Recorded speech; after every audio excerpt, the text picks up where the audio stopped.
Allahumma salli ala Sayyidina Muhammad wa ala ali Sayyidina Muhammad. Ikhwan, saudaraku dimanapun berada, ada satu amanah dan wasiat nasihat perintah dari Allah Subhanahu wa ta'ala. Dalam satu ayat Allah berfirman, ya ayyuhalladzina amanu qu anfusakum wa ahlikum nar. Al-ayatah.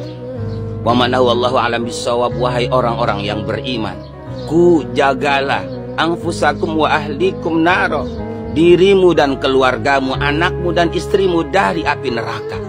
Itu artinya anak dan istri adalah amanah dari Allah Subhanahu wa ta'ala, untuk agar kita senantiasa menjaga mereka, menjaga dari fitnah dunia dan akhirat, agar senantiasa keluarga kita kumpul di dunia dan kumpul di akhirat dengan rahmat Allah dan syafaat Rasulullah sallallahu alaihi wasallam. Ada satu hadis meriwayatkan tentang masalah kewajiban kita terhadap anak. Di dalam kitab Jami'ul Akhbar, Rasulullah diriwayatkan annahu nadara ila ba'dil atfal. Ketika Rasulullah melihat sebagian anak-anak kecil sedang bermain, Rasulullah berkata, wailul li auladi akhiriz zaman min abaihim. Nanti kelak di akhir zaman banyak anak-anak manusia yang hidup dan matinya cilaka disebabkan daripada kedua orang tuanya. Faqala wakila ya Rasulullah min abaihimul musyrikina. Sahabat bertanya, wahai Rasulullah, apakah karena orang tuanya orang-orang musyrik? Faqala la. Rasulullah menjawab, la, bukan. Min abaihimul mu'minin.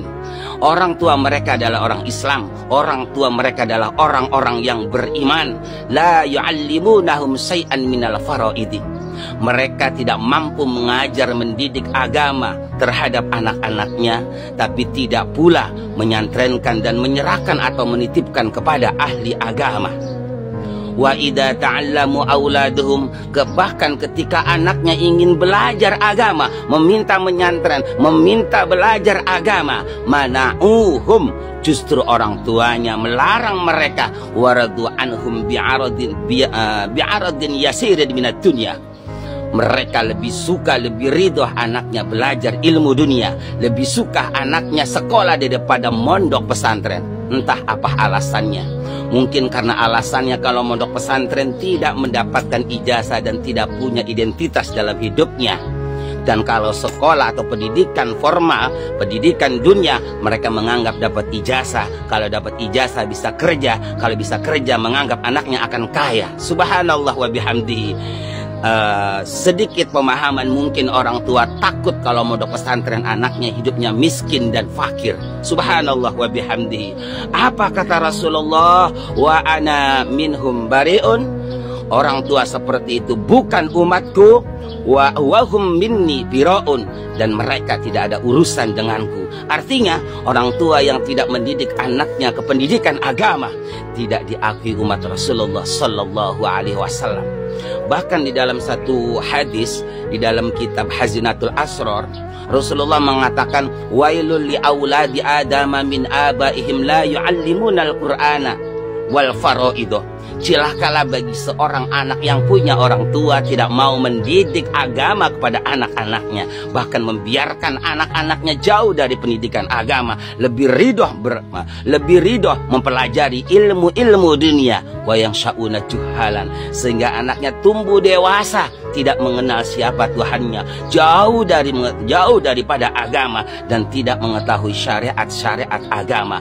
Apa kata Rasulullah? Wa ana bari'um minhum. Orang tua seperti itu bukan umatku. Subhanallah wa bihamdihi.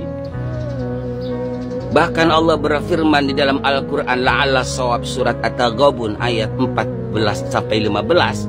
Allah berfirman, bismillahirrahmanirrahim, inna min azwajikum wa auladikum aduwwan lakum fahdharuhum. Yang artinya adalah bahwa dari anak dan istrimu itu adalah musuh bagi kalian, maka takutlah kalian tentang mereka. Yang artinya kalau mereka jauh dari mengenal agama, jauh dari pendidikan agama, orang tua yang tidak mendidik anaknya dengan pendidikan agama sebenarnya sedang menciptakan monster di masa depan. Jangan salahkan siapa kelak nanti kalau anak menjadi musuh bagi kita. Bahkan orang tua yang tidak mendidik agama dengan pendidikan agama akan berakibat fatal kelak nanti, akan menjadi musuh baik di dunia maupun di akhirat. Subhanallah wa bihamdihi. Bahkan kata Allah mengatakan, innama amwalukum wa auladukum fitnah. Sesungguhnya harta dan jabatanmu dan anak-anakmu adalah ujian bagi kalian. Itu artinya subhanallah, anak, keluarga, jabatan, dan kedudukan itu adalah amanah dari Allah subhanahu wa ta'ala. Maka janganlah kita menjadi pengkhianat amanah-amanah Allah. Siapa mereka yang menjadi pengkhianat Allah? Mereka adalah orang tua yang tidak mendidik anaknya dengan pendidikan agama.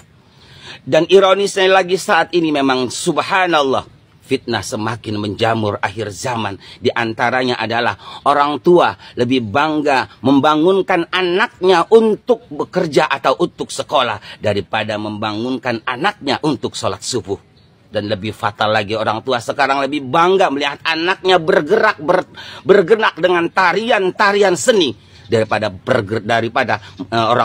kita melihat anaknya bergerak dalam melaksanakan sholat. Subhanallah wa bihamdihi. La haula wa la quwata illa billahil aliyil azim. Inilah fitnah akhir zaman. Subhanallah.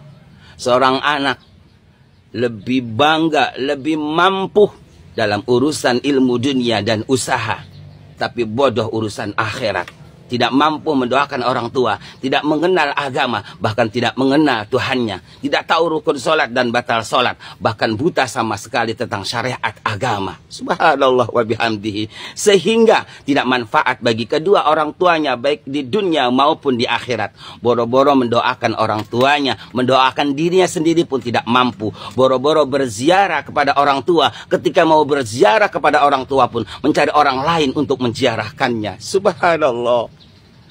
Mari ikhwan, esensialkan agama, esensialkan akhirat. Itulah tujuan utama yang pasti kekal dan abadi.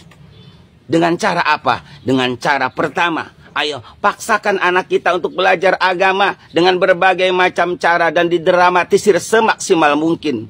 Insya Allah dari terpaksa, walaupun nantinya tersiksa, insya Allah akan menjadi terbiasa. Karena memang al-jannatu buhitum bil makari. Jalan surga itu adalah dengan paksaan. Sholat dipaksa, ngaji dipaksa, puasa dipaksa, sodako dipaksa, jujur dipaksa. Dengan dipaksa, walaupun awalnya kita tersiksa, insya Allah menjadi terbiasa. Itulah jalan surga. Sallu ala Nabi Muhammad.